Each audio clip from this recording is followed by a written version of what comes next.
There we go. We are live. That awkward second when you're waiting. You know, I found out on Facebook Live when you hit go live, it might not say you're live immediately, and live can't see you. But when they go back and watch the recording of the live, all right, they can see what you're doing and saying. So try not to curse a million times like I do. All right. And I did this. I'm going to do this better. I did this like, there we go. I'm going to do this like this. Look at this. What's up, guys?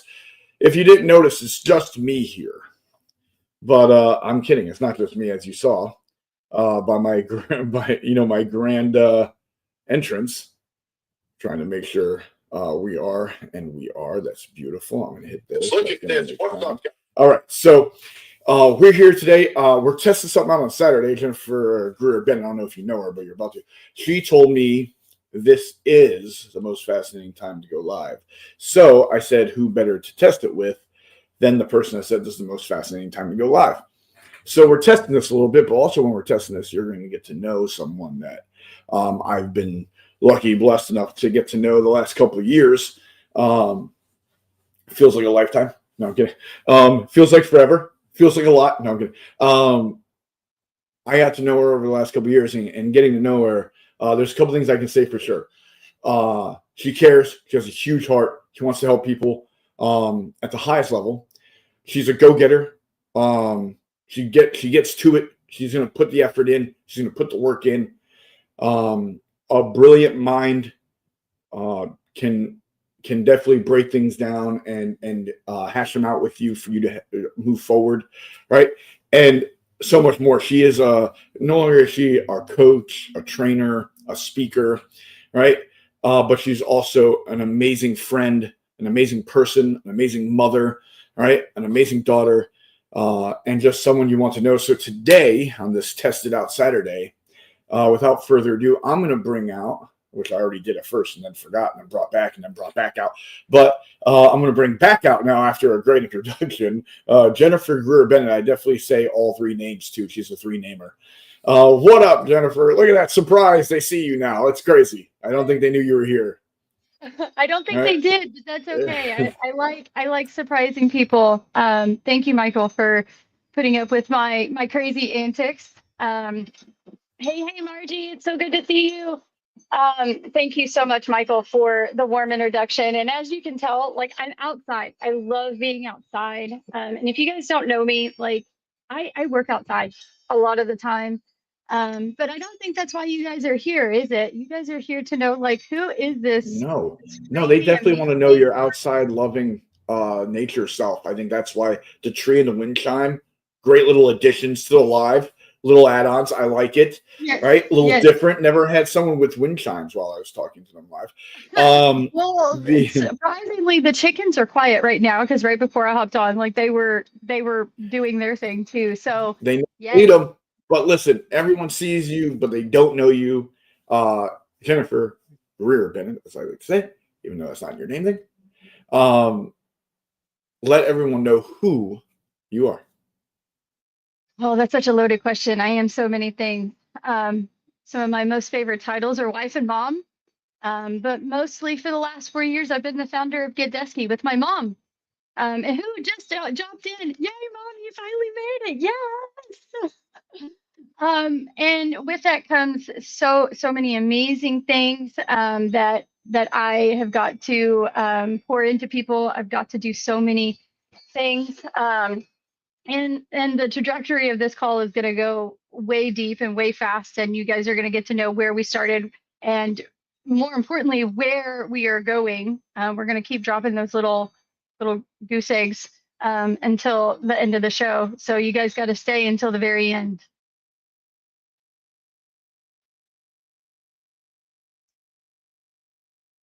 I literally, I literally told one thing. I don't give a lot of instructions. You know me. I don't do it. I said one thing about how this was going to go for us to do an extraordinary time. And what do? Back to you, Mike. Back to you.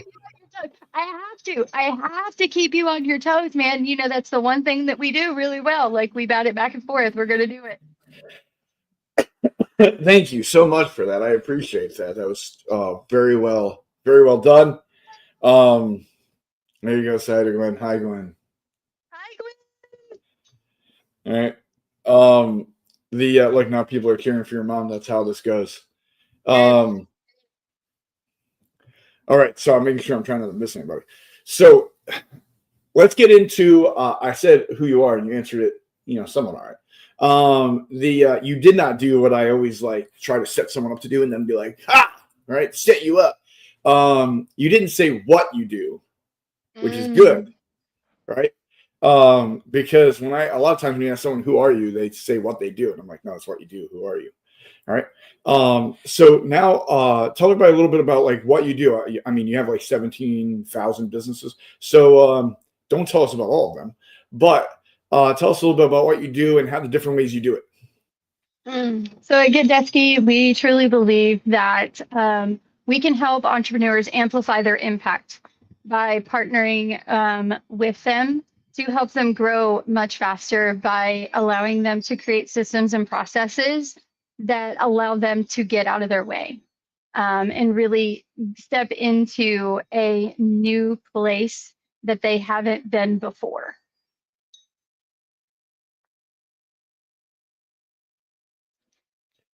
Nice. I heard you also have a community too, right? Do have a community, yes. Yes, I do look at have that. a community. Yes, we do have a community. We launched it in December. It is going strong, and we have big plans for that community. We want to have 1,000 members by the end of 2025. And the community, the inner circle, is getting a massive upgrade as we speak. We've been working on that for the last 3 months with some really cool strategic partners that I've brought in over the last few months. We've been working in the background. We've been really diving in deep of like what's working, what's not working, what's making the people want to keep coming back, what's making the people want to stay disengaged, and really measuring a whole lot of the things that you and I really sit down and at the heart we love to do, which is just be real with people and allow them to be themselves and let them their light shine. Oh yeah. See, I like to say like boom, woohoo, glad to be part of it. I like to go further. See, I think there's things like levels of consciousness and understanding to things. All right. It's years ago I wouldn't have the same level of consciousness or understanding that I do now. All right. Right. Hopefully that's everybody. All right. Unless shit's going real bad, then we're going backwards. You know what I mean? But when I was first like the first level, I thought like I was darkness. All right. Then I was in the darkness. All right. Then there was a light. Right. Then there is I am the light. Then I think the highest level I'm at now, right? I don't know if that's the highest level. I doubt it. Right. But it's the level I'm at now is that I think I call you a flame. Right. I'm going to love this moment because I mean it in a positive way. There are flamers out there. Right. And these flamers are people that light other people up. They're a flame. See, a light can't create another light. A flame can create another flame. Right? And I think when you're a flame, you light others on fire to go light others, turn the flame on, right? Because fire can spread, light cannot. It needs another source too. Right? A light goes on, and that light is as light as that light is, right? And then you would need another source to make that light go further. But a flame can then ignite you and ignite them and ignite them and ignite them, right? And then that gets everyone moving, right? That gets everyone where they're now their own fire to go ignite the community, the people that they're meant to ignite, change the world. The way they're meant to change it, right? Yes. So I that Jeff said this, I feel like it's approved. You know what I mean? So now Lisa's here. All right, I'm trying to keep up with messages Hello, too. Lisa. Right? Oh, look, Javier said it. Used Hamilton. The plan is to fan the spark into a flame. Right? And I think when we're talking about the fire, we're talking about how life, like we really change someone's life, and beyond that, we change communities, we change areas, we change the world. Yes. Right? Yes. If I got you to say yes, we're all right. Yes. You know what I mean? I know we Because don't agree normally, all the time. yeah, or any. All right. Right. And yet we still got each other's back. Right. So and look, and we are a fan of you both. All right. Oh, we love you too, Margie. Yeah, Margie's killing it. So when let's start breaking this down a little bit. All right.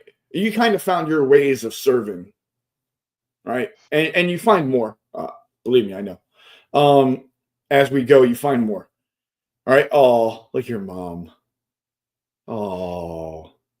Oh, and the torture you give that lady for her to say something nice about you like that. Jeez. Now, Michael, the torture you give your mama too. I mean, the pillow. Should we talk about the pillow or the mug? I didn't We post love mine on the Dr. internet. V. We love Dr. Benny. Tony D. Of course, yeah, damn right, I love my mom. Look, Tony D. Me and him go way back. But oh, look at this guy, Stranger McRanger over here, James Mueller. I call him when I don't talk to him. I call him Miller, James Miller over here. Just at least he dropped the blue and green. He didn't forget, right? With that guy, you never know. So Right. Look at right. That's 3 times now. Right. Remember? No, I think it was 2022. I once fell on stage because I said right too much. I was like right, and I was like, if I say right one more time, like 4 words later, I said right, just fell down on the stage. So how do you also tagging with Josh Roundovich? He says, "Hey fam," oh, I'm reading it like you guys can't see it. I can just post it. All right, Josh in the house. What up, Josh? Hey, Josh. All right, so if someone was like, "Hey, I love what you're doing," how did you figure out this journey was for you? Like, how do you figure out your way of serving? I worked myself into burnout. That's how I did it.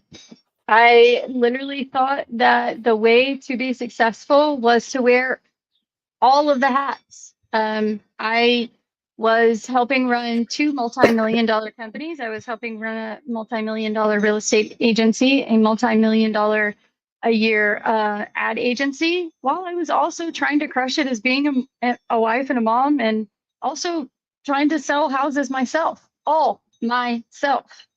And so in doing that, I haphazardly developed a lot of systems and processes that allowed me to seem on the outside like I had it all.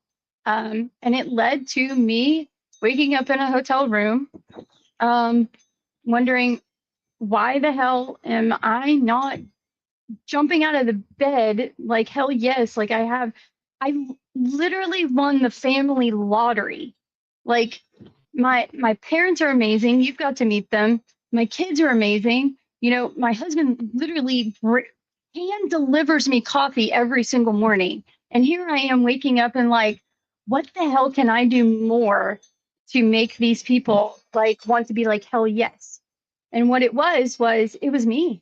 It was literally me. So I sat down, and the companies that I was working for, they were starting a new company. I'm like, I want in. I want to be a partner. And they're like, we don't know you. We can't bring you in. And I was like, all right, exit plan. And my mom was like, Jennifer, we got to start that thing. We got to start that thing that we've always been talking about together. Yes, hobby. The hand delivering coffee is the love language for me. So yes. And so we launched Get Dusky in the middle of a pandemic, and it's been a long 4 years together that I would not trade for anything. anything in the world. And so I'm taking all the skills that I learned and all the skills that I was gifted from my family, and I started giving it to other people, teaching them, coming alongside them, helping them, teaching them systems, teaching them processes. And here we are today, 4 years later, and I'm just getting started. Like this is just literally the sand, the little minute piece of sand that you guys see now of where I want to go and what I want to do. So how would you tell someone, oh, look at Matthew in the house? I'm so happy to see you. Right? Matthew's amazing. Hopefully he's doing well. The so if someone's like that's beautiful. I love that. How do you recommend I get started? What would be advice you would give me to get going to do that myself? How do I go find mine? You don't do it yourself. Ooh. You don't. That's the quickest way to end up exactly where I did. That's the quickest way to get to the spot to where you feel numb, where you can't feel joy, you can't feel hurt, you can't feel any of it. That's the biggest lie that is out there. The biggest headline that I hate seeing is self-made. It's the biggest lie. Tell them how you really feel. I just did. Tell them how you really feel. Right? I do want to say, anybody, if you see the comments coming across, you can comment anything you want. I mean, if it's not really appropriate, I probably won't put it on the camera. But you got to go far for it not to be appropriate in my world. But we took Jennifer, she goes all out, man. She plays the game. Right? Lisa, I'm about to talk about you, Lisa. Right? And collab is everything. She's here. Yes. Right? We're about to talk about you, Lisa. Don't leave. Yeah. Or leave. Either way, we're going to talk about you. As Jennifer does, she put out if I was to do a live, what questions would you want answered? All right. And people gave questions. And thank you guys so much for that. If you could tell, I'm not being serious. All right. Jennifer's serious. She's happy as could be. Me, I'm like, oh my God. Now I'm writing and I'm reading. And it's like, oh, dude, I'm so uncomfortable. There are two things that you hate. Yeah. I'm like, come on. I like to talk with people and like hear and have conversations. All right. But we got questions. Right.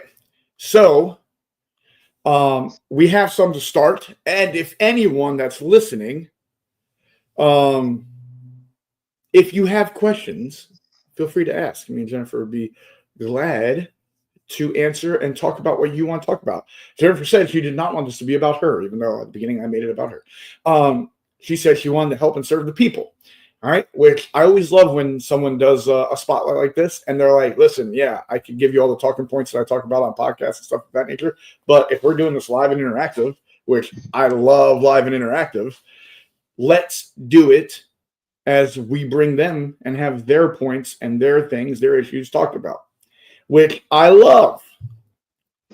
And I love it so much. I've been writing questions all morning because I didn't want to have to look at my phone to read them. All right, so here we are. And Julia, 100% agree with you. I think they lied to us. We go faster and further together. 100%. I do not believe we go faster alone. Why? It's because when I get tired, someone can help me along the line. All right. There's something about having great people around you in your community because life's going to life all of us. It's going to get us. All right. Everything's not going to go smooth all the time. It's not always going to be going the right way, the right direction, or the speed we want it to go at least. And to have people you can be like, yo, just jump on a call with me. Just speak life into me. Just do something that excites me. Do something that gets me back into the groove and gets us back moving forward is literally life-saving. All right. Because if life is measured in time and you do that for someone, you save them time, which means you saved their life, at least for a piece of it. All right. So that's huge. So don't try to do what I did for a decade. And that was put the weight on my shoulders and say it's mine to bear and not let people in or help or serve. Right now, I just lean on a million people. It's fun. It's fantastic. I don't do anything. No, you literally don't do anything. I don't do anything. It took you 2 years to put your Zoom link on Calendly. I hate it. And I hate it. Now I have to send you a loom on how to do it. I hate it. Now, before it was so easy. One room for everybody, for everything. Now it's like 8,000 rooms. All right, you know how many times people go into the old link, people go into the new link, and I'm like going back and forth trying to see. All right, it's okay that I know you're here to test me. All right, and it's fine. I'm being tested, but I'm going to win this test eventually. I know, or I'll die before I know I didn't. All right, it's one or the other. All right, I love this. How he says asking for help has a huge ROI, 100%. Yes. All right. And I still can't find the link. That's ridiculous. That's ridiculous, Myrna. That's ridiculous. Okay, it's because you're not trying. No. So let's get it. Remember, if you have any questions, you can ask them in the chat now. But let's get to some of the questions that we got. All right, and let's start with Lisa. Impeccable timing. All right, let me see. How's the timing? What? All right. So, first question. How do you balance being a visionary with still needing to execute day-to-day tasks? Oh, this is such a good question. I love this. And Lisa, you couldn't have come in a better time. I've had the pleasure of meeting you and chatting with you a couple of times, and we've DM'd back and forth. And I will tell you, being a visionary and then also being the executioner is the fastest way to lead to burnout. I'll be honest with you, that if you heard my story before, and the best decision that I ever made actually came from my mom, which is, hey, we've got to bring people on. We've got to bring people around us that are going to build us up, that they're going to have buy-in. They're going to come in and they're going to love us. They're going to support us. They're going to see our mission. They're going to see our vision, and they're going to help us go further faster. So as far as execution, the fastest thing that you can do is find people to surround yourself with, to bring them along for the journey, because one drop in the water only ripples so far. What happens when the rain hits the water surface? It breaks and it spreads. So you literally want to have as many raindrops as you can, have as many people around you that are bought into your mission, that are bought into your vision, that are just going to go and amplify all of that. That's how you amplify the impact. You don't do it alone. You can't ever. All right. I go in, like, I remember when building something, especially at the beginning, there's a time you're every hat. Right. And I get that. And most people come into a situation where it's almost like they gotta be. Right. Not everybody has the resources, the understanding, the time, right? Maybe the money, right? Access, right? There's a lot to it that as you go, you learn, right? Everyone says, like, I talk now about things that I have to learn for 20 years, right? Like, yeah, I can talk now about them because I had 20 years of getting my ass kicked in them, right? I can at least tell you what not to do. All right. And one of the things when you're and every business, I kind of start this way. I go heavy in the business to start. All right. And I'm heavily involved. I want to be, right. Like, I want to see the day-to-day. I want to see Michael Duffy in the house. I want to see how it's moving. I want to see how we flow. I want to see where the hiccups are to be able to fix them. I have an idea of the path to the destination, right? The vision of where we're going. I want to make sure that's implemented. I want to make sure that our culture's there. All right. I do that to everything we do. I mean, when we started the food truck business, I was on the food truck. When we started the catering business, I was in the kitchen. When we started the restaurant, I was in the kitchen behind the bar. Like, when we started landscaping, I was cutting grass. Like, when we started property management, I was doing property management like tasks. Like, when we started the counseling agency, I'm in the office, right? Like, with the counselors, talking about things, how it works, how we can do things better and then flow and make sure that we're representing ourselves the way we want to represent ourselves, and marketing and branding ourselves the way we want to market and brand ourselves. So I get involved in them, right? And Unleash You Now, same thing, but this is my love, so this is different. All right, I'll always be in this, I think. All right, so at least that's what I see now as the vision. I would say for someone that's in that position, don't miss taking steps to be out.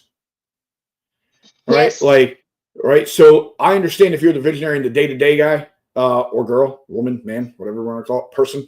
All right. The word I said never use. I understand if you're that person, but how are we going to navigate our way out of being that person? What are the first tests that you're willing to give up and hand off? Or know someone that can, or know someone that can get you to a VA that can, right? Because not all help is expensive help. Not all help actually costs money. Some just cost a little bit of time.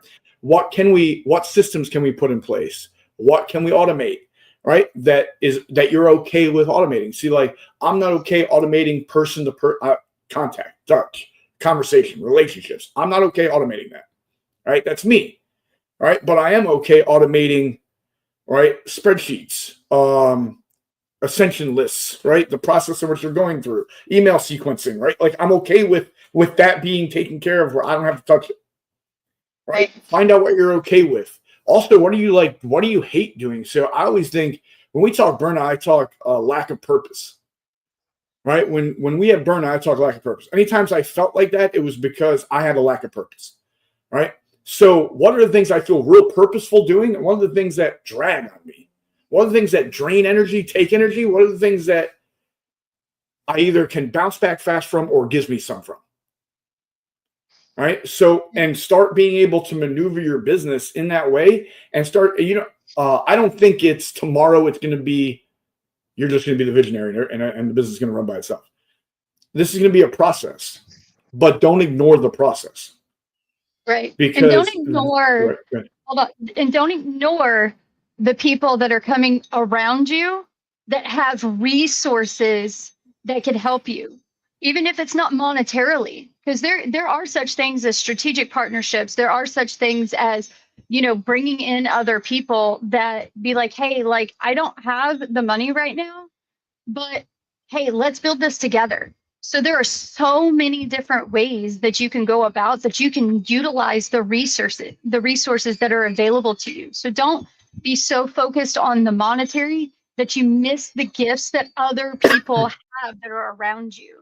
Because when you do that, you're going to spend a lot of years building things together, building things by yourself that you really didn't have to do. Because the coolest thing that happens when you bring other people in to the business is you get so many different perceptions and so many different outputs that you can touch so many more lives so much faster. Right. And I also think, like, know, seriously, oh, look here. Here's your friend that said it. Lisa, who asked the question, said, seriously, waste so much time trying to figure out things tech that I could do in a blink of an eye. 100%. I think we've all been there. All right. And I think part of it, too, it's like everyone gets caught up in building a team because they see when a team runs well, they see it. Right. And they're like, I need that. Right. And that's cool. Don't get me wrong. I have an amazing team. We run real well in what we're doing. Right. But you're not always, you don't start with that. That's the thing that you build. I didn't start it with a great, amazing team other than like my mom. Right. And she was like, Mike, you're going to make me do all this shit. Right. Like, so it wasn't like I was like, get to work, Ma. Right. Right. But the reason why I'm saying this is because what I did have was good people around me. Right. So if you're not in the place where you're building a team, or not in a place where we're going to build a team extremely fast, who do you have around you? Right. Like having a relationship with Jennifer where you can be like, yo, fam, what's up? Like, this is happening. Right. And she'd be like, nice, check this, or this. Right. And it's like, all right, that right there saved me hours of research and debate, delegation, right. And trying to figure out how I wanted to proceed and do it. Right. So it's like, if I can't build a great team, I'm going to have amazing people around me. And I'm in a lucky position right now where I'm blessed, where I have amazing people around me and I have an amazing team. All right. So, and that didn't happen overnight. It wasn't instant, but it was things that when I saw that it was helping me, I started really paying attention to. And the question is, how much do you pay attention to your circle How much do you pay attention to the people around you and the people that you're building relationships with? And to the people that, if you were to build a team, who are you going to bring in? Who do you need? So I knew I hated, and I don't use that word lightly. I hated. All right. I hated digital creations and editing film or video. Hated it. Right. With a passion. Like, it would make me fighting mad. All right. Like, I would literally just want to go outside and be like, someone beat me up. All right. And so I knew the first thing I invested in was going to be someone that can create digital creations, right? Graphics, images, etc., and can edit video, right? Because that stuff drew me nuts. So when I did it, I was pissed off after it. All right. How well do you think we're doing after that? And I would dread it. I would put it off forever. Right? Because I was like, I don't want to do this. I don't want to do this. I know what happens when I do this. Right? So it's like, what are the things that you absolutely hate that you can't do it, or you don't want to, or you don't even like who you become while doing it, and be like, all right, bet. I need to go. This will be the first area. And then you can look, because nowadays, especially, there's damn software that can edit video for you. Yeah. Right? And and then on Fiverr and other opportunities where there's inexpensive ways to create or get graphics, right? And there's actually like free apps that do it as well.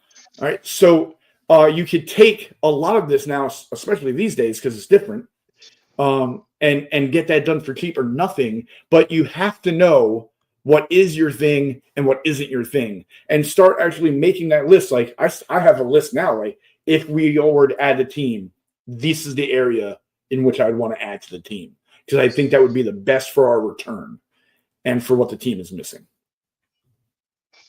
I agree. I 1000% agree. So you have to move off the tasks that you hate first, because if you don't, you're going to wind up being bitter and angry at the actual company that you started out loving. And then it moves to, and I think, one of our favorite people that we talk a lot about all the time in such a loving way is Chaz Wilson. He talks about, you have to get rid of the things you hate, and then you go to the things that you like doing. And then the next level of that is you have to let go of the things you love to keep going with the vision, to keep going and being able to impact even more and more people. So you have to, there's levels of extension of that. And so you have to be able at some point to be able to say, I love doing this, but if I keep doing this, I'm going to be handcuffing myself, and it's also going to be not allowing me to impact the amount of people that I truly am called to do. And so at some point you're going to hit that ceiling, and you're not going to be able to break through it. You're not going to be able to move it. You're not going to be able to break through it if you keep yourself there. Okay. You know what that means when I say okay? You know what that means? Okay. All right. So Lisa asked a second part to this question. Mm-hmm. Oh, actually, it was a whole different question, but she asked two in one. So it wasn't like a second part. It was a second question from Lisa. And it has been said earlier, I put the post up where it was like, yeah, I hate editing. That's why I didn't do it. And I was the same way. There was times where I was just like, fuck it. Release the video. Q is amazing, by the way. Q is awesome. Look, Q is awesome. Look, Dr. Rob. Okay, I got you. Right? You know what I'm saying? Okay. Right. The second part, the second question Lisa asked in the same comment was, what is something you thought you needed to invest in to grow, but later was a distraction? Woo! There's a lot of ways you can go here. I want to see how real you're going to be in this one. I'm interested to see. Listening to the so-called self-proclaimed gurus,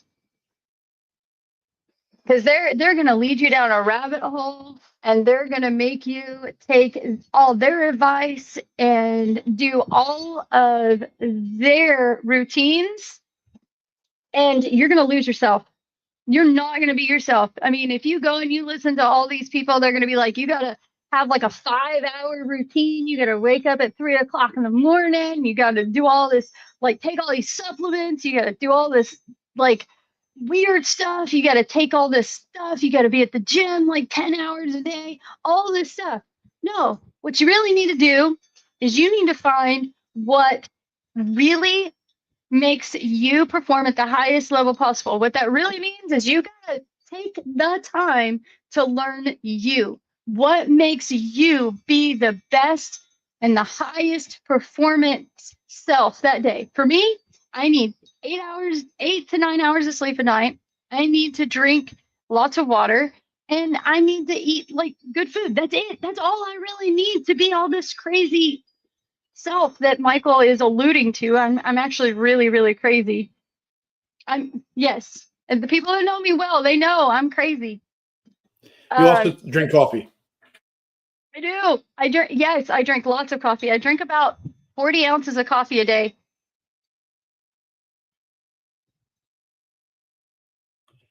What? I knew Hobby would get it. Yeah. I knew. Yeah, I was like, that's why I was like, don't forget coffee. Like, don't disrespect Hobby like that. Oh yeah, no. Me and Hobby are coffee besties. See, one, I love what you said, because people get very confused when I talk. I'm on my grind. I'm on my grind. All right, I'm on my grind right now. I'm on my grind. I'm having fun doing this with you. I'm on my grind. And when I say that, people think it means like all the time, go, go, go, go, go. And it's like, no, your grind is figuring out the equation for you to be at your best the longest for the people you want and how to get into your best the fastest, right? So my grind is not like, I like, that's why people tell you your morning routine. My morning routine is listen to my body. That's my morning routine. My body's going to tell me what I need to know, right? So first thing I do is listen to my body. How does it feel right now? What is it doing? What does it need? Right? Because I know I need this to be able to do so I can do. Right? If this can't do it, I can't do it. Right? So I love that you said that. The first thing is you, right? Like you find your schedule. Right? I love that you said the guru thing. I would add anything that they come out that's cookie cutter. If it's cookie cutter, it's not real. Right? If it's cookie cutter, it's not you. And it probably won't be effective for you. All right. The other thing is to nick down tactics. Why is because they probably don't work anymore. All right. I remember people selling how to monetize a Facebook group after Facebook groups became almost irrelevant in the algorithm that they then changed. So they were teaching you something that wasn't going to work for you. All right. Now you can monetize Facebook groups. You can't do it depending on how the algorithm is going to push you. That is not how you're going to do it because the algorithm consistently changes. All right. The only thing that's been consistent in each algorithm is full video watch. That's the only thing that's been consistent in every algorithm that's come out is that if someone watches a video the full length, that video gets put out more. All right. So that's the only thing that's been included in every single one. Michael Duffy's going to have a fight with me right now. All right. I'm about to drive up here. He's about to drive up here from Florida. So he's like, this one, right? Don't talk about algorithm, right? So like any cookie cutter BS, right? Any like one size fits all, because that never really works. All right. All right. Also, like be wary of the crazy claims. You know, if they're making claims that sound too like crazy, there's probably are. Right? Like if they say they bought an island. If they say they have, probably want to back off.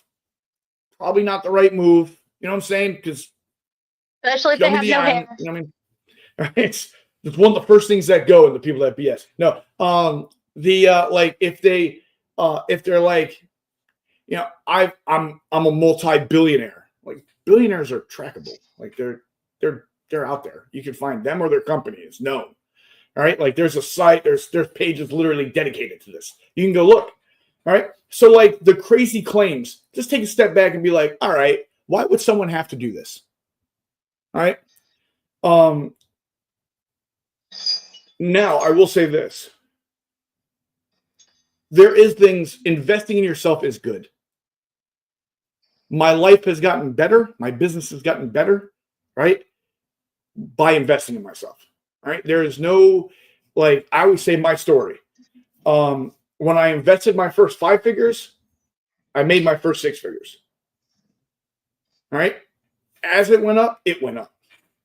The businesses that I invested the most in have made the most for me. All right. And it's because of the investment. Now, every investment doesn't go the way I think it's going to go, or hope it went. All right. But I did get something out of each investment. It might be I'll never fucking do that again, but I got something out of it. Right. So I think those are some ways to really question and see, are they willing? Is it cookie cutter? One of the first things I ask, is this a system like it's the same for everybody? And as soon as they say yes to that, I'm like, bet, take care. That's yours. Good luck. Right. Like, because I'm not cookie cutter. So I don't think something for me would be cookie cutter. But those are some things to look out for, I think. Is there anything that I missed that you think some ways to protect yourself in the space? So the second thing the other thing you have to look at is you have to invest heavily in building a team exceedingly early, like even before you're ready. Like that's one of the best things that I ever did. So, if we're trying to shortcut the system here for Lisa, invest in a team before like you're ready. Like you have to do it. There are ways to be able to do it ahead of time.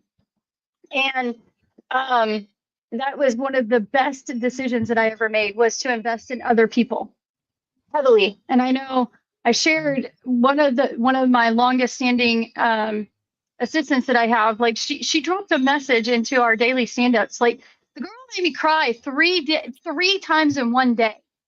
She's been with me on and off for 4 years from when I started to now. That wasn't an accident. So if you're wanting, to know, like it's investing in people. Don't discount that. That's the biggest investment I can say that has paid off. Right. It's like, we talk about the blue and green, right? The unleashed. And the one thing people say all the time, and it sounds bad, but it's not. They're like, Mike, I really thought I was doing this to get what you had, but really I was doing it to connect with all the people that you have. All right. The people make it. Right. It's like, don't try to hide your smile, your laughter. I saw it. Rude. Sometimes you go to an event thinking that I'm trying to get this crumb that's going to build this cake, but really it's to meet these people that are going to help me build this cake. They're going to change my life way further than this cue or this clue that they give me. Another thing that I think too is understand the levels of what's being taught, right? So like anyone that calls himself a guru, just get the fuck away from them, right? Because I'm cursed, but anyone that says they're a guru, like what the hell are you talking about?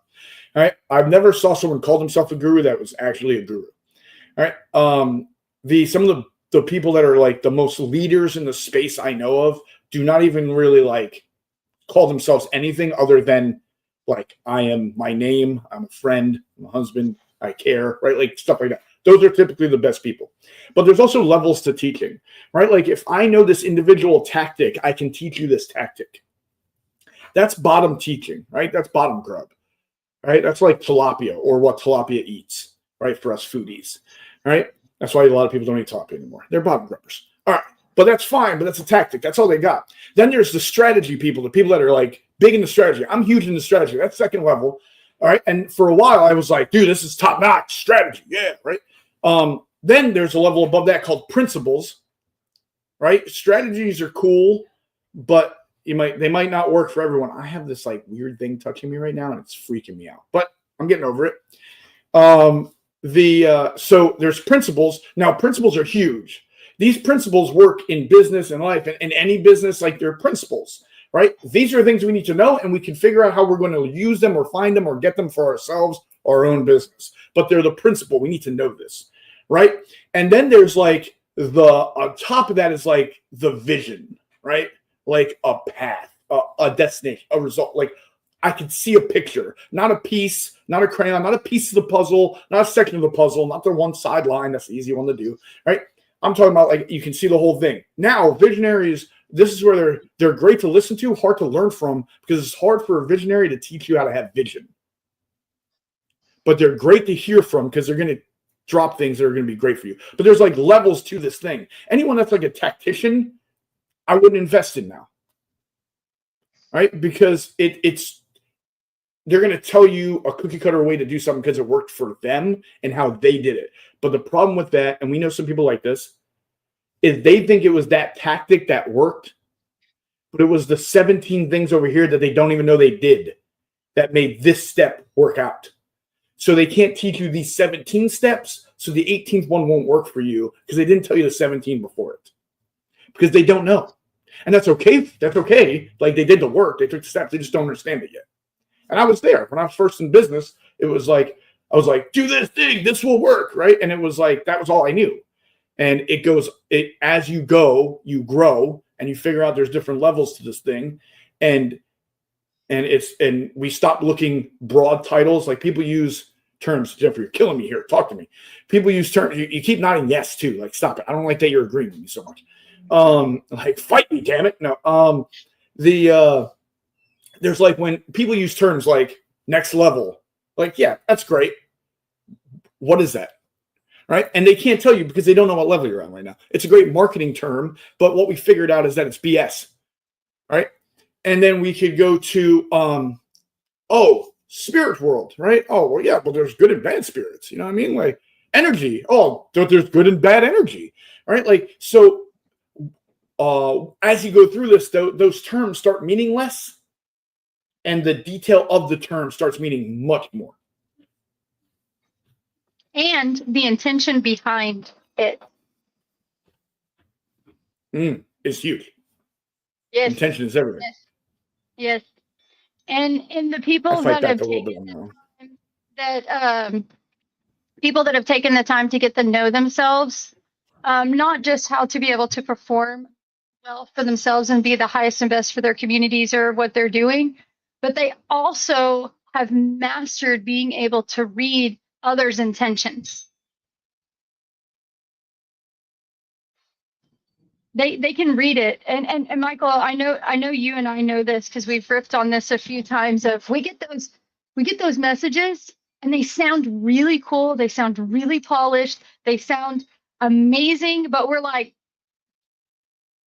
let's pause for a minute.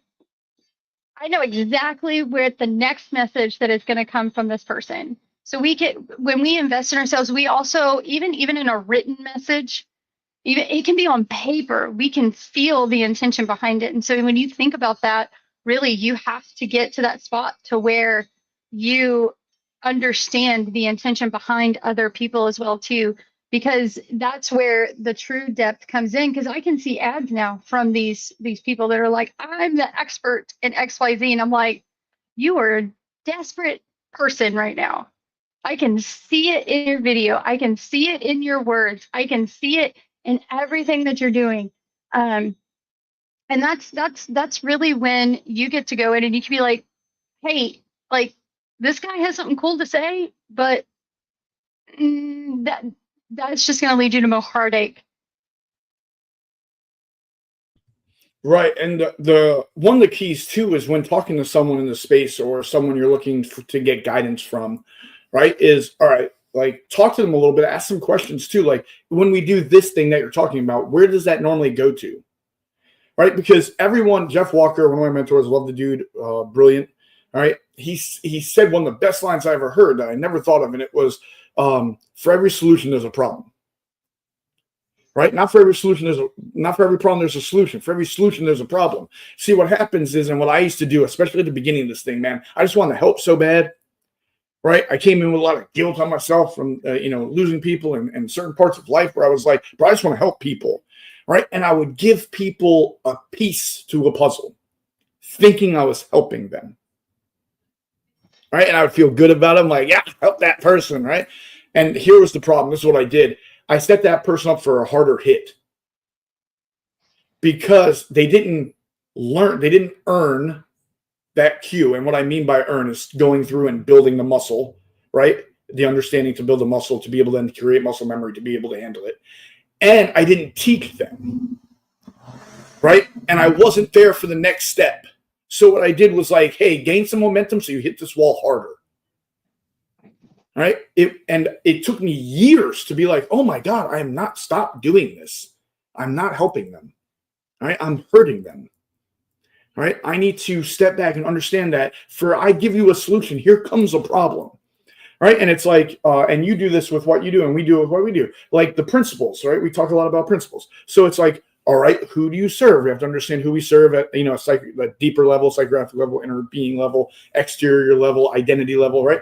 So now that we know that, nice, what do we do for them? Next step being, right? Because you can know who you serve all day, but if you don't know what you do for them, that's going to be an awkward, pointless conversation. Right. So it's like, all right, what do you do for them? What offer do you have for them? Right. Like and we keep going, we take those steps. Right. And then we're like, now that we know this person, where can we find them? Right. What is the journey of that person's being? Like they go through these phases. Right. And the more we do that, we understand there's steps to it. So it's a marathon. It's a long speed walk. Right. And if we just do this thing and leave them there, we're not helping them. No. Right. And so when you ask questions, actually, exactly, when you ask those questions, you can see what people's systems are. And we invest more in systems than we do in people at the end of the day.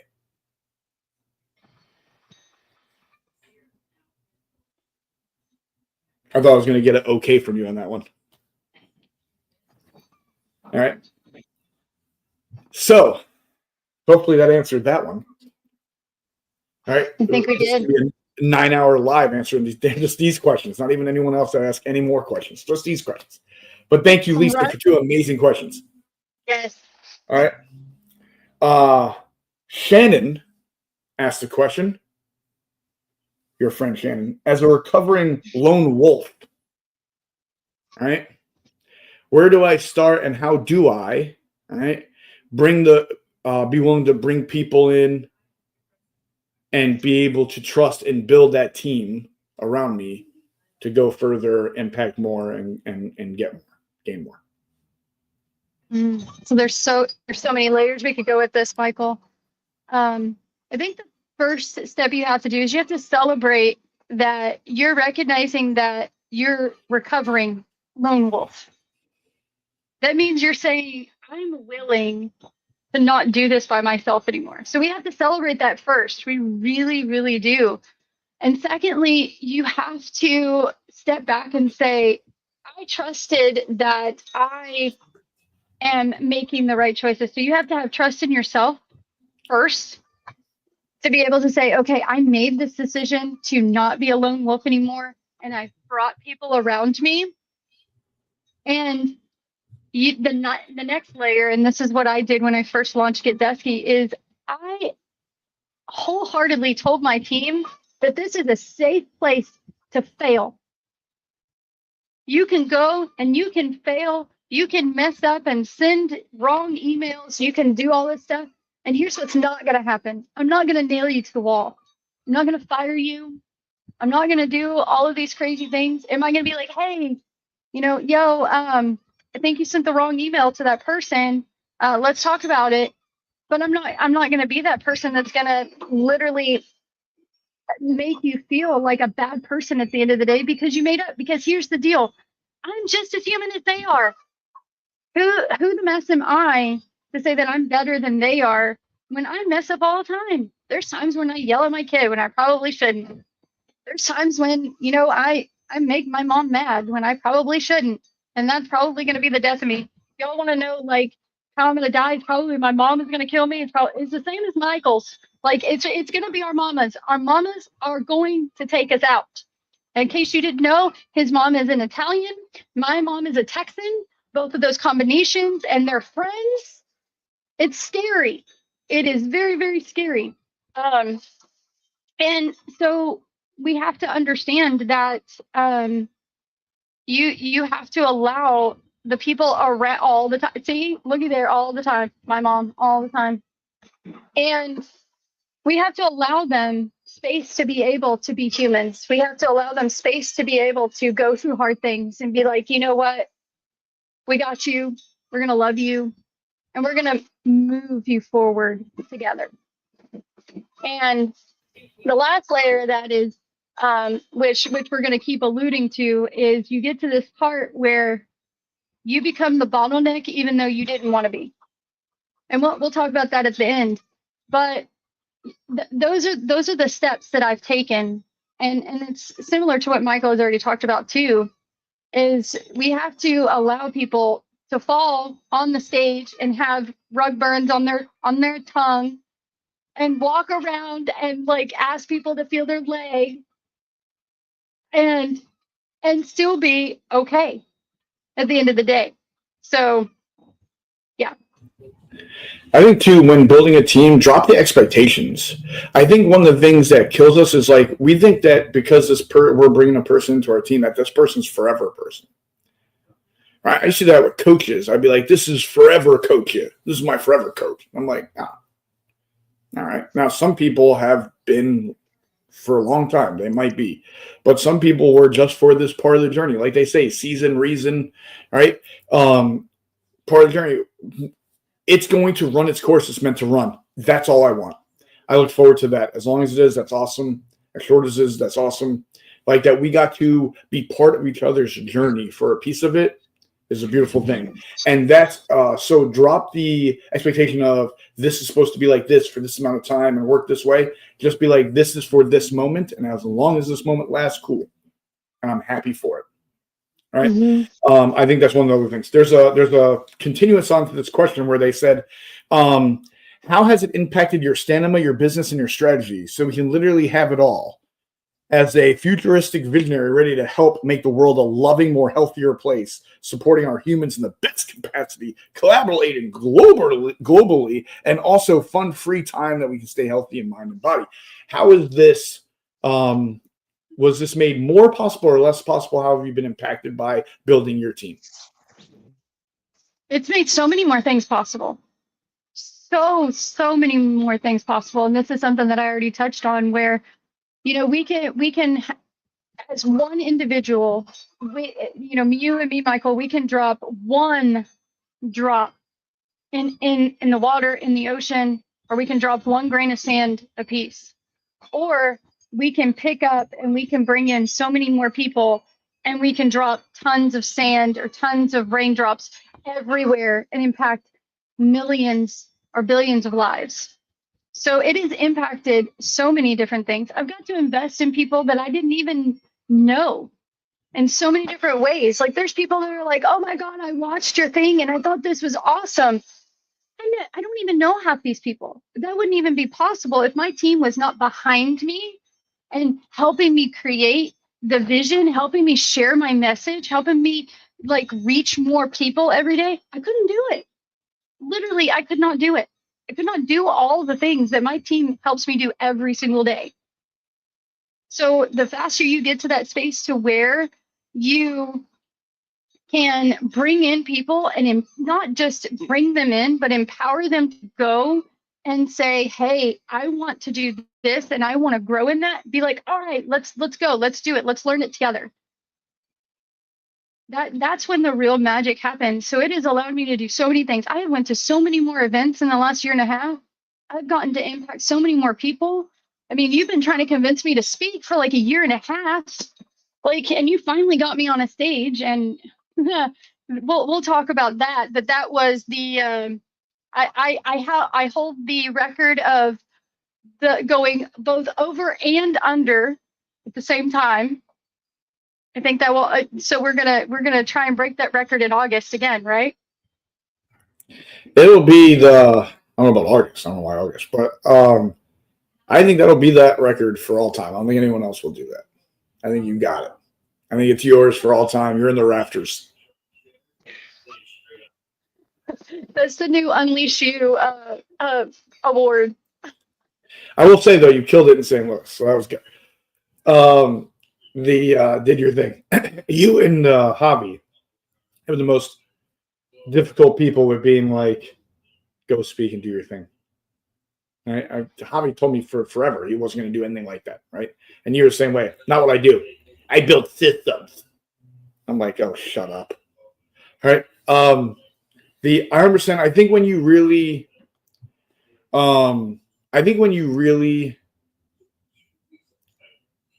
like when you build a team, it's not going to be right all the time. It's not going to get everyone right. It's not going to be perfect, right? But I think it'll immediately bring some relief, right? And it also does is it opens up my eyesight. See, what happens is like every time we have someone that either like our circle, our team around us, supporting us, it gives us another level of vision because now we're standing, like they give us a pedestal to stand on for us, right? Because now this can go away and now this can come, right? It's like when you think about climbing a mountain and you're like, I want to climb this mountain. And then you climb the mountain and on the way up the mountain, you realize you see another mountain you want to climb. All right. And you finish that mountain and then you go climb that other mountain, right? It's if we do not take ourselves to be able to see further and further and further and further, you no longer will come the bottleneck at one point, but worse than that, you could be the thing that suffocates, right? That takes the air away from the thing that you're creating. And for a lot of you, for the thing that you actually like love, for the thing that you care about. And it's always said when we're the one that did that. Right? Oh, that's high praise from Dr. Rob. I love you, Heck Dr. yeah. Rob.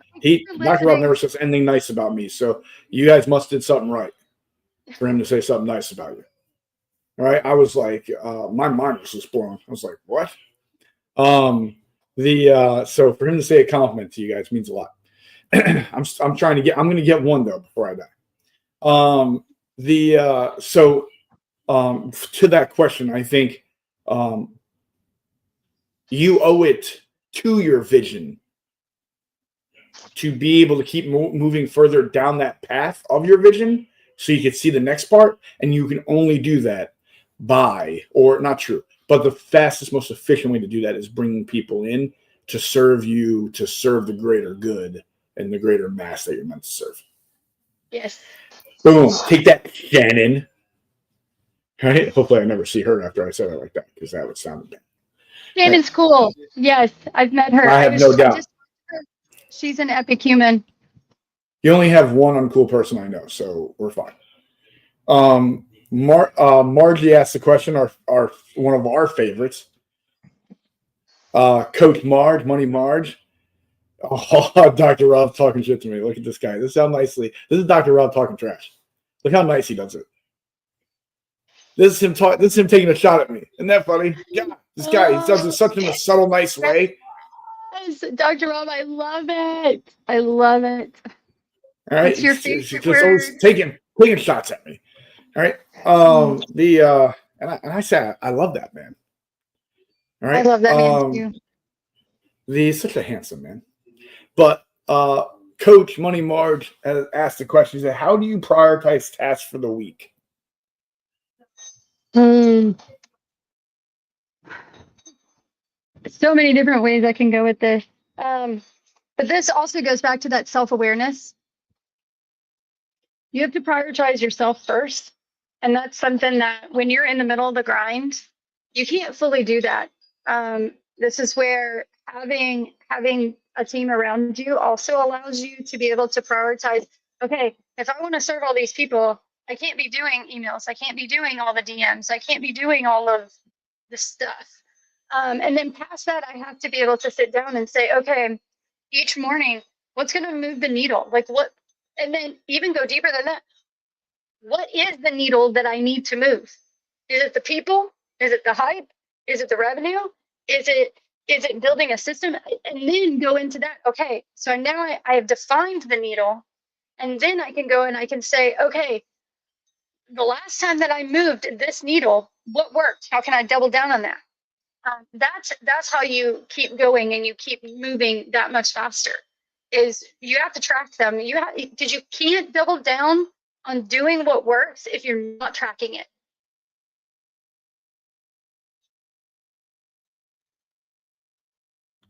The 100%. I always there's a couple ways I like to look at this. First things first, if we're talking about business, and this is something that I sometimes just sit here and wonder if you can't tell me how or how many leads you're bringing in.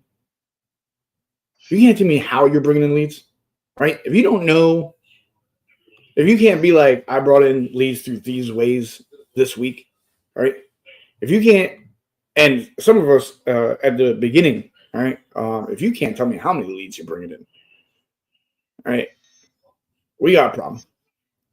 Because how can we manage anything we can't measure? If you can't manage your leads, stop.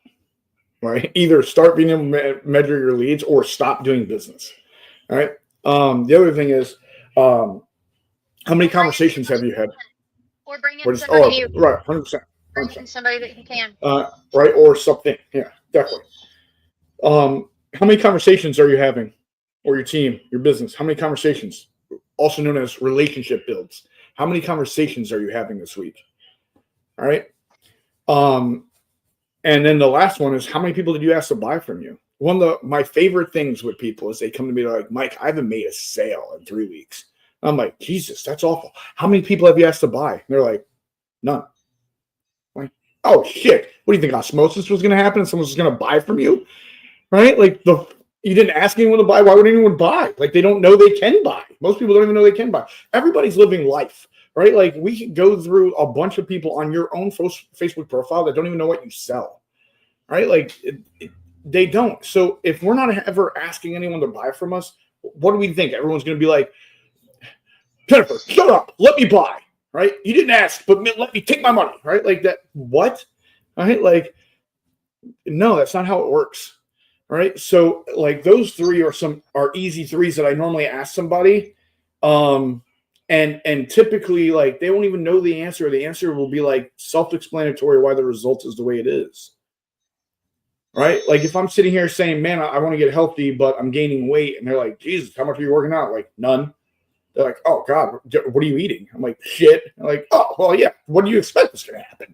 The pounds are going to fall off because you blinked your eyes, right? Like and that literally was a conversation I had with someone like a week ago. I was like, man, I thought I was getting in better shape, but I think I gained weight. They're like, oh man, have you been working out? I'm like, no. They're like, oh, do you think you were just going to get better? Like, God, I wish it worked that way. Right? But it doesn't. So like, those are just some simple things to ask if you're in business or trying to create a movement or something moving forward. If you can't answer those things or know how to answer those or like have something in place to be able to answer those, to be able to measure, to be able to manage and adjust and pivot our course, good luck. Right? Then the thing is ROI, right? What return, and everyone says ROI and they think money. What are you trying to get right now back? Right? I love that you said that. Know what you want to get back. Is it, I want to get back a bunch of leads right now. Right now I'm doing a lead fest, right? I'm getting leads, right? Or right now my return is I'm going to build relationships, right? Or right now we're selling. Like we have a launch, we're selling, right? So that's right now the return is selling, right? But like, what is the return that you're focused on getting right now? What's getting you that return, right? And let's double down on that. Right? Everybody always thinks like we need to figure out more. Sometimes it's what does work, and let's double down on it. Right. All right. What is effective, and let's double down on it. Yeah. And it's that one thing. And it goes back to you. And Dr. Rob said it best. If you can't measure it, you can't manage it. And it's so true. You know, while I'm a systems girl and I do build systems, I'm relationships first. Like I build them, but I also track them. You know, and that's come from watching my family. You know, my family has some just awesome people that I've gotten to meet, I've gotten to learn from. I can call them on a dime and ask them questions that I've done. And you know why? Because we took the time to invest in the relationships. The biggest investment that you can ever make is building relationships, because those are going to take you everywhere. They're going to literally take you places that you can't go by yourself. So if you don't know where to start, relationships is the place to start. What would you say to him? Michael Martin Hummel just said this, my needle. And we have a great question we're going to get to. It's from Yasmin. Hopefully she's still here. She asked an amazing question. I can't wait to get to it. We're going to get to that next. But you can ask questions in the chat too, wherever you're watching. The chat comes up on the side here. But Michael Martin Hummel said this, and I want to talk about it. And then I want to talk about something that your mom actually said that I think is brilliant. My needle changes in my head. I'm too indecisive. What do you say to him? Because you know what I'll say to him. It's probably something similar. You need to phone a friend. You have people in this whole blue and green community You have people that are outside of the blue and green community that you're bringing in through Wheels of Warriors or Warriors of Wheels, however it is. I'm sorry if I butchered it. You need to get out of your head. Stop changing. If you're all up in here, you can't help people out there. You need to start talking to a whole bunch of people. You know, I called Michael earlier this week, and I'm like, I'm all in the funk, and he was like, well, we're gonna fix that. So you need to get more people. You need to get more people that love you, that support you, that want to see you out there doing your thing and crushing it, and stop living in here. Because all this is going to do is it's going to be ants, and they are hellacious. They're terrible. They're awful. And if you sit there and you keep stewing in them, you're never going to get anywhere. Nowhere. And if you want to figure out what that needle is, also phone a friend. The other thing too is you might need to find more people, but also you might need to just open up to people. You might just need to have those convos. All right, they might be there. You just might need to have them, right? Because especially with Jennifer has a great supporting cast, and the ripples of her supporting cast are great. She's part of great communities. She's built relationships in those communities to have the people there for when she needs. She did the work for that. All right. So when she's in those moments, she has people. All right. There is, and I know Michael, you've done the same. And for me, what I would say to that response, right, to this one, my needle changes in my head, I'm too indecisive, is, you know what's hilarious is the moment in the picture that you have as your profile picture right now. I gotta calm down. Let's go. Let's read. It's not like in the picture of your profile, luckily I was there, so I know what was happening. When someone said to you, their name was Trent Shelton, all right, who's in the picture on your damn profile, that said, and I quote, "Let's find out." See, here's the deal. What we say in our head, right, could be a lie. It could be the truth. Who knows? Let's find out. That's what Trent said. That easy. I'm not going to tell you your head's a liar. Let's find out.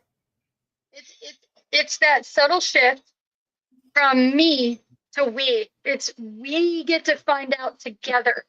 That's when you go further. That's when you figure out that needle. That's because you can't figure out exactly what the needle is you need to move if you're sitting there just looking at something that you don't fully comprehend. All right, and here's the deal. Also, guys, if you're sitting there being indecisive, not launching your thing, not calling out Michael Martin Hummel right now that he didn't launch his thing yet, not saying that, but let's say it was him that didn't launch his thing yet, and he's sitting there being indecisive Mike, right? And we act like if we say, all right, let's launch it, and it doesn't go well, someone pops out the back with a samurai sword, chops our fucking head off, right? Or takes our dog. Like, we don't lose anything. You're right in the same damn position, the same spot. It's not going backwards, right? Like, the only thing that can come of this is going forwards. Because if we launch it, and let's say it doesn't do well, which, by the way, every launch is going to be a great launch, right? But let's say this launch doesn't go well. Cool. We learn, we look at it, we see what didn't work, we change the messaging, we change the offer, and we try it again, right? To see what really resonates and work with our people. Because here's the deal, and I know you've heard me say it. We don't get to pick the hits. We pick the singles. The people get to pick the hits. Right? We got to test things to the market to see if the market likes it. All right? Or to see if we're communicating with the right market that would like it. Because sometimes it's not your thing doesn't work. Sometimes you're talking to the wrong people about your thing. Right? Like, listen, one of the best things that I had to realize was I was going real hard about building what we're doing here. Well, I live in a place called Yorktown, Delaware. Okay? Farming country, USA, man. We lead the world chicken plants, I believe, still. Right? and chicken farms and chicken farmers. Right? I could literally walk down the street and steal people's eggs. Right? Tell me there's a crisis on eggs. Right? Now, I was trying to do that here. Do you think a chicken farmer is interested in how to use social media to message their product to people? No, they make their eggs for the same damn company that picks up their eggs every week. They want to know is how can they make more eggs? How can they make eggs faster? And how can they sell them and get the money for them faster? That's all they care about, right? They don't need to talk to anybody on social media. They need to talk to the people that pick up the damn eggs and sell the eggs. That's who they need to talk to, right? So a lot of people try to handcuff people to their circumference. Right? Their circumference, their what's around them. And everybody's like, start there, start there. Well, here's the problem. Your market might not be there. Right? Or a sustainable market might not be there. Not every product's meant to be in a circumference. Right? Some are different. And we have to know that and be smart enough to see that and adjust quicker. Right? Because I wasn't. All right? And it was like, and now, sure, I have 4 people in Delaware that talk to me about UnleashU now and what we do. And that's fantastic. Thank you, you 4. All right? But we have hundreds, thousands outside of it. We have people from Canada, Mexico. We have ones from Peru, right? England, Ireland, right? Why? Because I was willing to stretch my message to see who it resonated with, to see who was in my market, and go from there. So, long story, longer answer for no reason, but Michael Martin Hummel, what Trent Shelton said. Let's find out. And then we can go from there. Together. She said that part. All right. Oh, Lise, I love you too. All right, like Rob, finally. God, it took me an hour and 16 minutes. Woo! He finally gave you a compliment there. That's the first one. I can die a happy man. I have fully lived now. I got everything I ever needed on this earth. All right, boom. Love that. All right, so we have a big question. I didn't get to write this one down because I went to it. I was like going backwards through what you sent me, and it was the last one. And it had words. You know what I mean? It had words. But it's an awesome question that I really want to get to. So I will go as long as we need to make sure we get this one. Yes. And it's from I literally this person's talked to me like 3 times in my life. I've given this person nicknames. Right? I don't think she appreciates that I find us having this relationship that we don't have, right? But she's cool with me. I call her Yazzie. Hit him with the Yazzie, right? She doesn't even know I do that. She just found out. Right? I'm sure she loves it. I call her the Real Del Rio. The Great Adventure West, right? Because her name has all of these.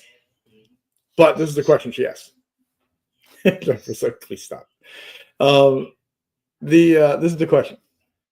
The Yes Meister. See, this is why me and Dr. Rob love each other. Yes Meister. Right? Like, why not everyone think of my hand? Oh my God, this is great. Should we I don't believe it. Should we let Dr. Rob tell everybody what he nicknamed you? What do you nickname me? I'm gonna butcher it. Dr. Rob can put it in there. I think it was like Fabber-UnleashU or something like that. Oh, nice. Dude, that's great. I've heard him call me all kinds of things. None of that. It was more like the guy that can say a million stories that don't make sense, but somehow bring it back. I like that she said, oh my God, this is great. You can tell that she's like, that LOL is like, shut up. This isn't great. But I'll say it's great to be nice. This is the humble. She put LOL at the front because she was like, I'll kill you if I don't laugh about it. All right. Oh, look, we got more. The Ginger Wonder. Yeah. All right. So here comes the question. He literally started with, I have a question. I like that because then we knew exactly what was coming. As one is building a business and forging new relationships, How do you determine when to walk away from a situation and or partnership that doesn't seem to be working out, or whether you should keep giving your time trying to make it work? I suspect experience is a big part of this, but can you think of any clues that it just isn't going where you thought it would and need to cut your losses and move on? Woo! Woo! Algae. Ooh, so there's a few different things that play into here. So one, yes, experience does matter. So when you're negotiating, with people, both parties most of the time have good intention. Okay, and we try to when we're negotiating, account for things that could or could not come up. 9 times out of 10, there are going to be situations that are not going to be thought of ahead of time. So there's two paths that you could do. You can sit down and you can have the hard conversations. You can be like, look, like this is where this partnership is going. This is how I see it. This is what's going on. And then the second path is that you can resolve it. The true heart of this question is trust. You have to be able to trust in the decision and how you feel and what is going on. And if you've already subtly made this decision, but there is something in you that is holding you to staying stuck. And I'll give you an example. So a few years ago, I had a client.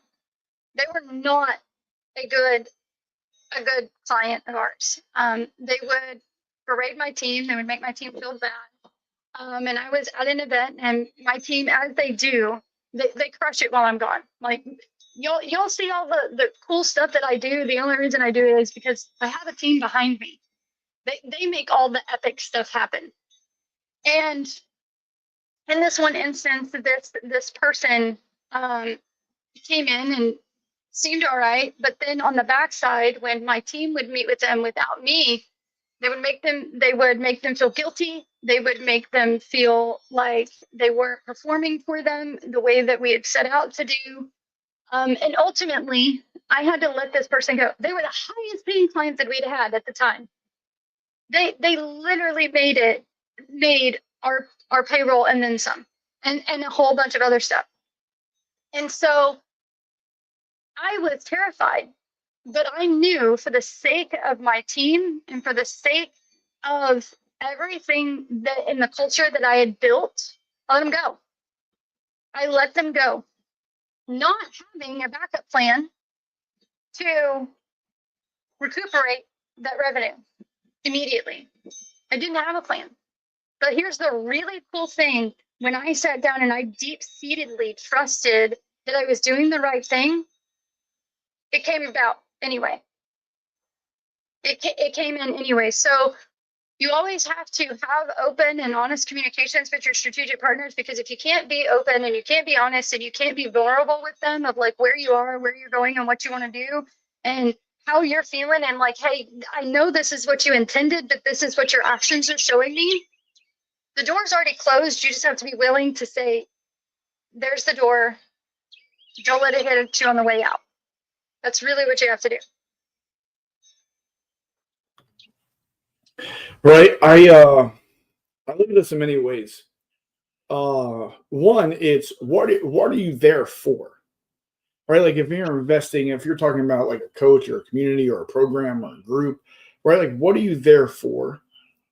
And are you doing the things needed to get that out of it? Right? Because first thing I'm going to do is I'm going to check myself, because I just want to be sure of what is actually being put out to be able to get what I want to get. Right? Questions I ask myself: does this align with me? Does this fit me? What do I align with here? So listen, there's communities I'm part of strictly because I want to support the person that runs them. Right? Strictly that.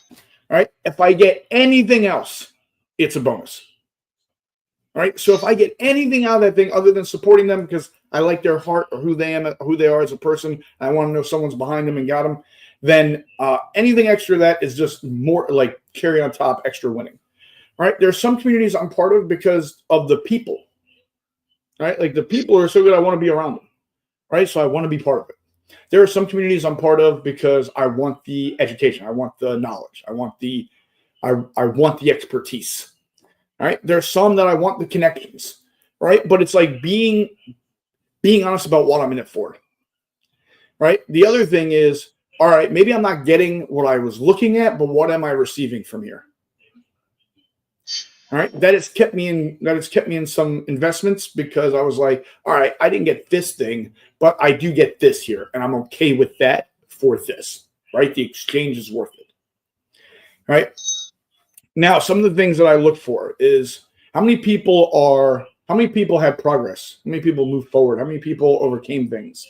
Right? It's I always talk like when we talk about the blue and green, I'm like, yeah, we've had people that went on and put on big time events. We had people that put on 5-6 figure events. We've also had people that built a product, that built a program. Right? Like they didn't have the same win, but that was their wins, right? Like because they came in at different places, they're not going to have the same, right? They shouldn't, right? So it's what results are happening? How are people moving? Are they moving forward?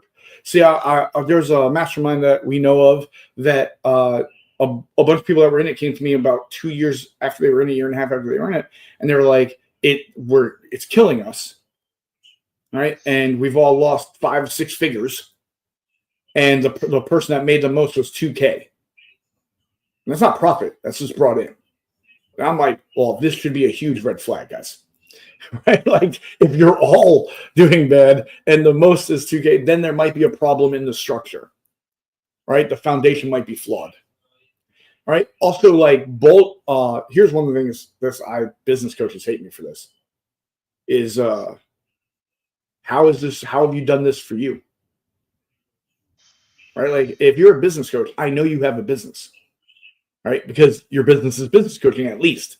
Hopefully it's something more, because if you're just a business coach and never had a business other than being a business coach, give the textbook to somebody. All right. Just give them the book, make them pay you for the book. But my thing is, all right, what businesses have you built? All right. Like if you're into marketing, cool. What marketing have you done? Right? Like, let's find out, like, all right, cool. Where can I see this? All right. Who can I talk to? Who can I ask? All right. Also, here's the deal. Like we talked about earlier, nothing's forever, right? Even forever is not forever. So things are going to run its course.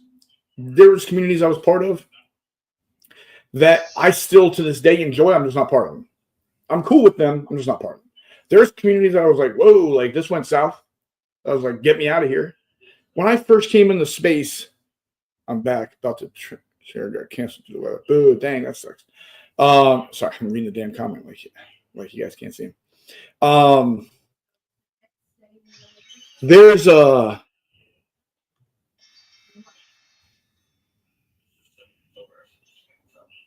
we all got wolfed at times in sheep clothing. We all got fooled a little bit. Why stay in it? Like when true things are seen, why stay in it? And also, like, Drew, your journey, this growth for this, and like I was told by my job is to put me out of business. That's my job. My job is to put myself out of business. It's to get you so good at this that you don't have to talk to me about it ever again. You're so good at it. All right. And then what happens is a lot of people are like, I get this now. I want to be part of the community though. So I'm here. All right. And we'll keep learning and sharpening our sword in this area. All right. And so what are you building? What are the reasons why they would stay there for? But also know, like, if someone's trying to get you to stay their client, that's a problem to begin with. Because they're actually not trying to help you, then they're trying to keep you. And that's different. Right? Like when I first was like getting into business, like 10X was great. And now I'm like, all right, it's because I've grown. I'm different now. Like when I first came in, crushing it, or jab, jab, left hook were great. All right. It's like, oh no, like I get that. All right, I got that. So I don't need that. I think your growth is going to take you out of places in 2 places. Right? I mean, a lot of the people here, Javi and me, met through connection through Master Networks. All right, now Javi's years in the blue and green. All right, me and Michael Duffy met at another business communities event. Now he's here, part of the blue and green. All right. Elise met through a Facebook group about a speaking opportunity, and now she's here. All right. Me and Stephen Culver met through Master Networks. All right. Me and Dr. Rob had a connection from John Maxwell. All right. I'm not going to get into how hard I tried to talk to that dude and how long he ignored me, but some people play hard to get. Not talking right? to them the right way. Right, yeah, clearly. Right. But it's like sometimes one step, I met James Mueller through someone else's event. All right. It's sometimes this is meant to lead us to another thing. This is meant to lead us to this connection. Right. Like I went to me and Jennifer met at someone else's event. All right. And it's like now I sit here and I go, he's doing 1-word responses. I don't know this message is going to be really good. I don't know how long this is going to go, but I'm excited for every word. Right, but it's killing me. At the time, I'm like, man, what the hell am I here for? But now I'm like, thank God I was there because of the relationships that came from it. Right, so you never know when like something's going to lead you to something else, and then possibly something else, and then possibly something else, or it's going to lead you to your thing, and you might not even know. Listen, there was for 2 years, Javi would get on a call with me and question why he was here. I really don't understand why I'm talking to you, Mike. Right? He would say that. I'm like, oh my God, dude, I get it. Let's stop saying it. Like I understand. All right, I was like, in time, man, in time. It's like Novocaine. Give it time, it works every time. Right. And now this dude, he like literally will go to Mets games with me. Like, come on, man. Like, what? Now I can't get rid of this dude. No, I'm kidding. I don't want to get rid of him. He's great. So long-winded answer to your question. Also, if you're feeling that way, I would definitely dive into why am I feeling that way. Yes. Because that'll probably tell you the answer that none of us could tell you. Then you have to be brave enough to act on it. It's one of the things I tell my girls all the time when they're feeling a certain way. You have to be, once you figure out your why, you have to be brave enough to act on it. Even if it's the most scariest thing.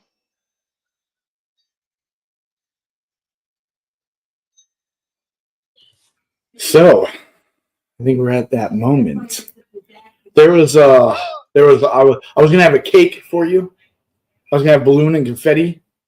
I didn't feel like blowing up the balloons or making the cake or cleaning the confetti.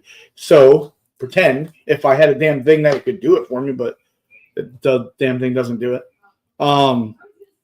But if let's pretend like confetti all over, here's your cake. It's great, right? Your balloons floating, right? But I think people are wondering what we would be celebrating for you. I mean, it's not your birthday.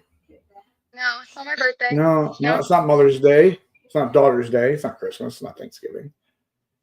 It's not I have weird headphones day. I'm kidding. So what are we celebrating? Celebrating so many things. So first of all, I have brought in someone else to run Gadeski so that I get to be the founder, fully the founder. That's a huge victory because I've got so many more lives to impact, so many more just lives that I haven't even got to meet yet. And I'm so excited because now I get to go and I get to do the fun things, which is I get to meet more people, build more relationships, have more fun. Because if you know me, I love meeting people and I love letting other people have my spark, have my energy. It's my joy. And so I'm letting go of, the title of me, running the company so that I can go and I can have fun and be free to do all the things I'm going to do.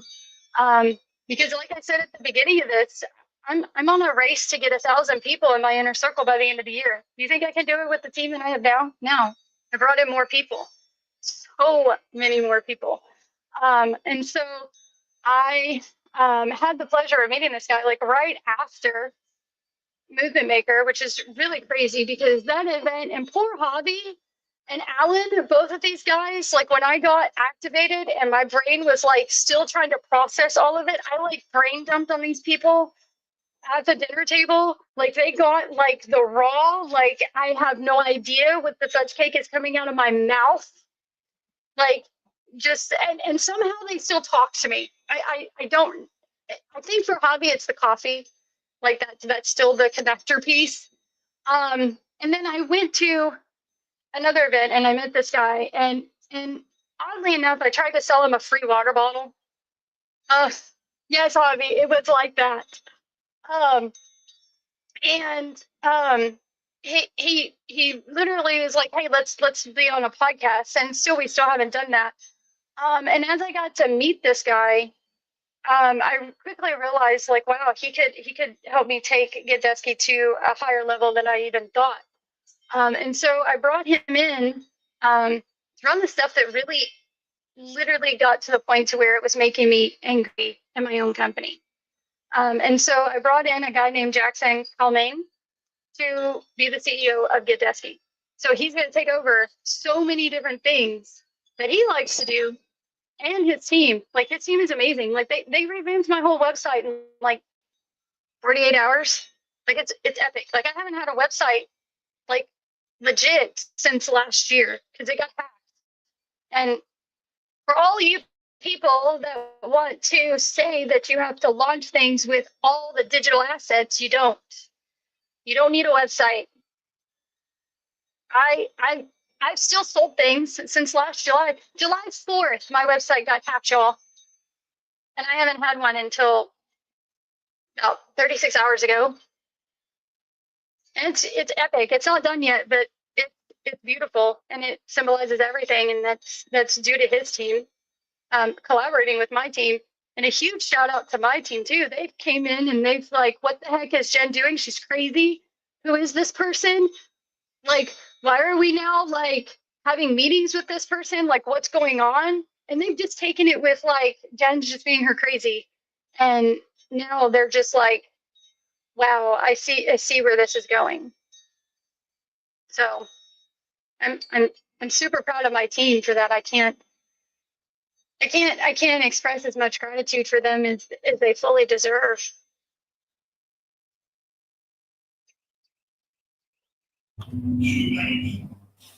Congratulations. I don't know if you see everyone in the room sending you love. Yeah.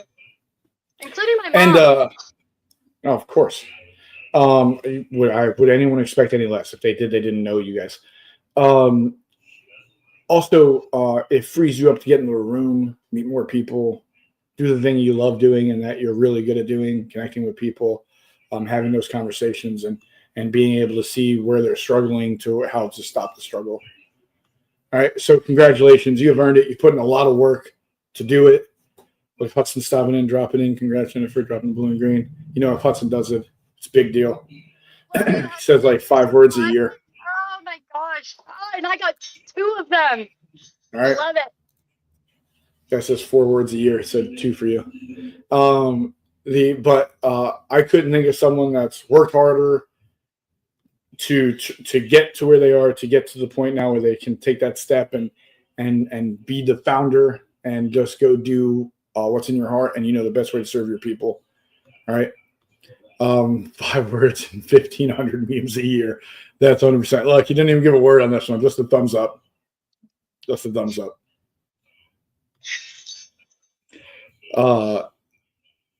But Kylie's here.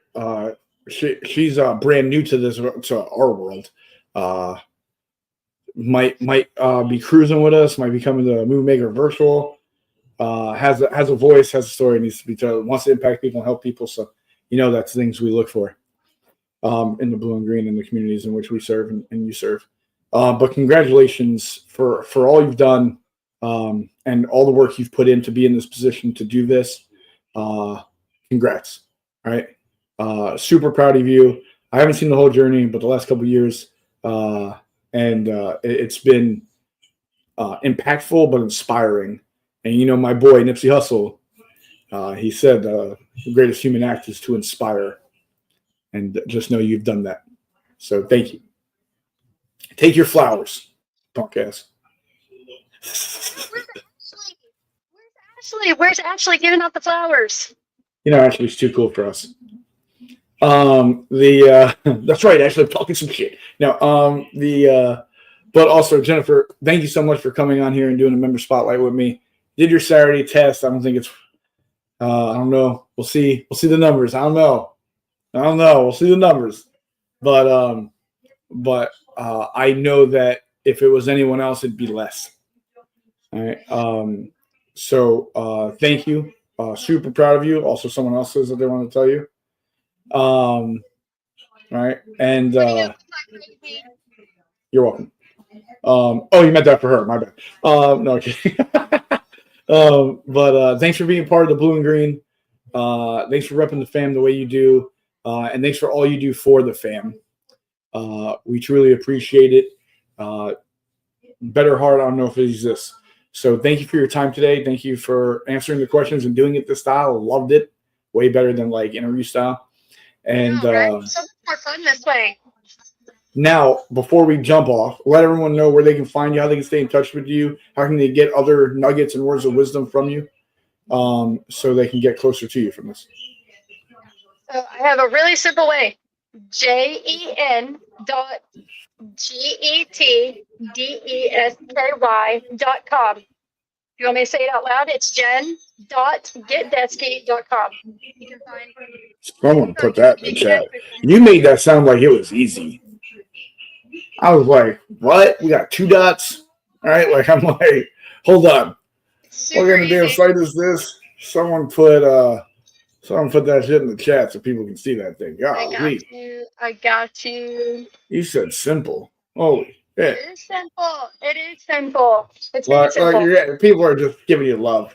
Like Dr. Rob came through with the J. And then your mom, look at you guys beat it. Look at that. Dr. Rob, first one to get it in. Mama got it second. Let's go. I love it. Mom, you figured out how to comment on a live. I'm so proud of you. Is this a email? No, it's a website. I don't know what that is. All right, that's a no-go. This is the thing. There we go. All right, Jen, thank you so much. Jennifer Greer Bennett. You know me, I always use 3 names. You're an assassin. I said Jen, it freaked me out. I didn't like it. My throat closed up a little bit. I got like this weird taste in my mouth when I did it. Wasn't a fan.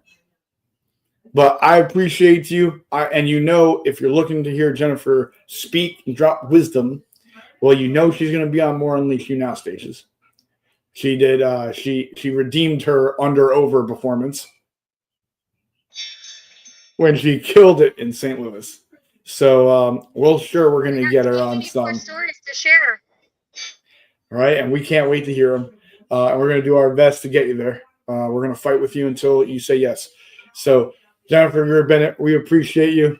You're awesome. Enjoy your Saturday. Everyone that partake in this, thank you for celebrating Jen. Thank you for listening and being part of it. Dr. Rob is spot on here. St. Louis is just the beginning. We're just getting started.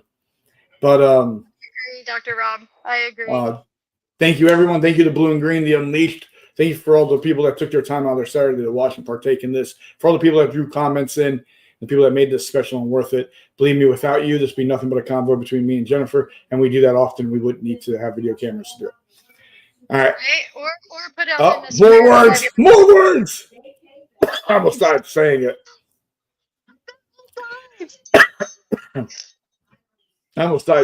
Hudson tried to kill me. Yes, right. Push it on, Hudson. We love you, Hudson. You're amazing. All right, Jennifer, I ask this question at the end of every one. One thing you got to say to people, what would it be?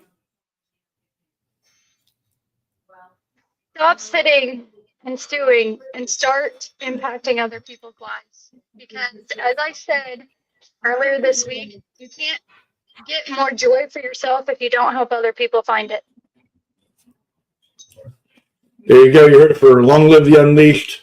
Peace, love, and happiness. We're outie. Tell them something they don't know about me, us, we, about we. There we go. That rhymes. All right. We're outie. Tell them something they don't know about we. All right. We're out.